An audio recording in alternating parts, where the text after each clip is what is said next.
It was Michael Jackson's pricey private playground. But what's happening at Neverland now? The rides and the menagerie are gone, but there's something new going on around the estate. It's a hot property again. Jim Avila takes you on a rare tour of Neverland then and now. Deep in California's golden Santa Ynez Valley, hidden beyond these gates, past the children frozen in play, is Michael Jackson's over-the-top, once-upon-a-time sanctuary he named Neverland. A private world he designed to live his Peter Pan fantasy as the boy who never grew up.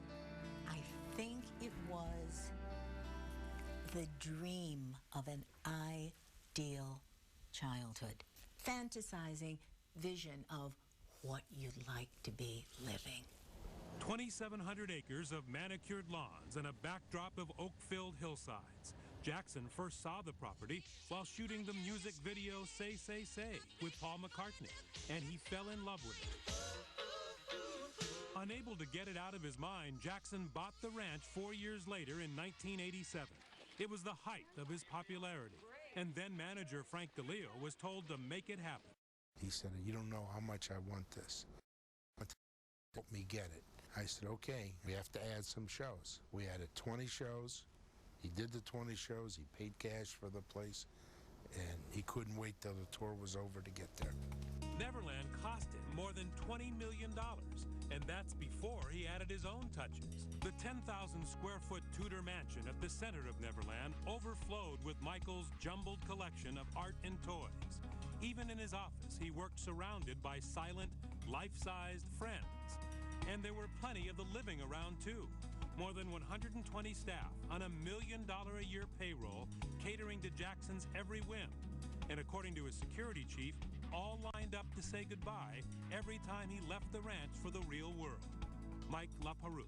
It was the chefs and then the housekeepers and then the security and the fire department, and then the zoo animals would then come out, and there would be the elephants there and the giraffes were there and a deer on a leash. So they just all came to say goodbye. Yes. It was sort of part of the ritual. Right, right. Merry Christmas and have a wonderful day, okay? Jackson often opened up Neverland's amusement park to groups of children, playing the Pied Piper as he led them to the rides. But what does the Neverland Mansion look like now, a year after Jackson's death? 2020 was invited on a rare tour of the restored and emptied home, now co-owned by a real estate holding company called Colony. Through this huge door and into the grand entryway is where you see the magnificent restoration going on at Neverland. This is where guests used to be greeted by the life-size butler who had a tray of cookies in his hand. Their next sight, of course, was this wall, which was covered with a huge picture of Michael Jackson in all his glory. There were portraits of Michael everywhere as Peter Pan and the Pied Piper. In this painting, he included his friend child star Macaulay Culkin. As with most families, Michael and his children like to spend much of their time in the family room and kitchen area. And it was quite a kitchen with all the latest equipment. But despite having a staff of chefs, we're told that Michael mostly liked to eat candy and ice cream. And they happened to use that fryer a lot because he liked fried foods. Also part of his routine was to begin the day in this magnificent little room, where he had breakfast every day. Not only did it have a natural view here, but Michael also had standing orders to the staff to bring his elephant in, to walk it across the panoramic view, just to top it all off. To borrow a couple phrases from the real estate world, Neverland's living room was both sunken and flow-through. When Michael Jackson first bought the property, he kept much of the furniture in it, including a grand piano, which he played here in this corner. But soon, Jackson would replace that with something much more Michael. He imported a toy castle from Germany.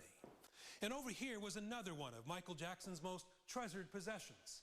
It was alarmed under glass, the Oscar from Gone with the Wind. It was valued at more than $1 million. All of Jackson's belongings were gathered for what was to be a grand auction before his death. Now they sit in a warehouse.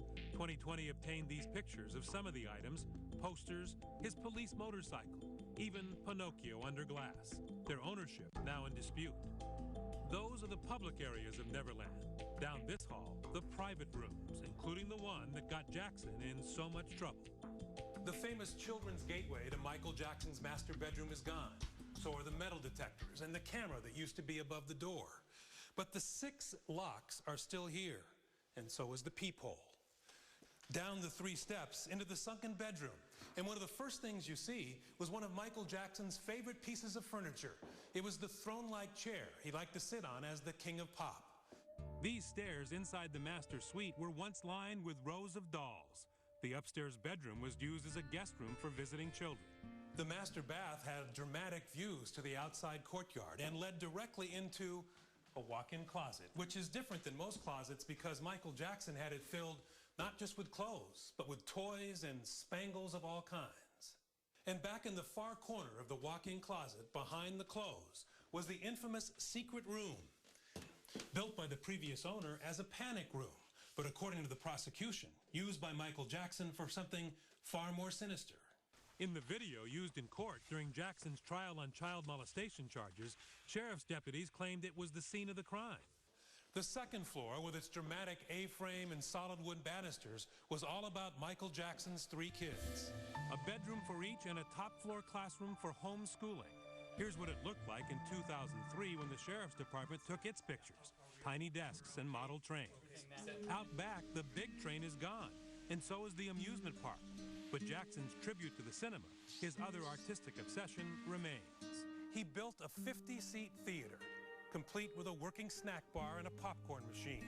It was the only building on the property that Michael Jackson had a personal hand in designing. After the trial, Neverland was abandoned, and Michael, deeply in debt and clearly ambivalent about keeping it, nearly lost his fantasy for good. He owed $23 million on a loan due in days. His manager, Tome Tome, was scrambling. But his beloved Neverland, what did it look like at that point? It didn't look like Neverland.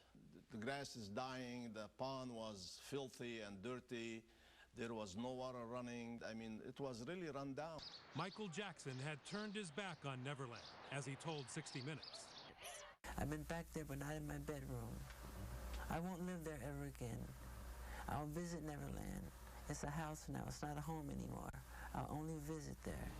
Today, the Jackson family estate is partnered with a Colony real estate company that takes care of the grounds with 30 staff and tens of thousands a month in upkeep, restoring it to its glory days. Soon, it is likely to be put on the market once more, hoping a high roller will see its beauty and history and fall in love as Michael Jackson clearly once was.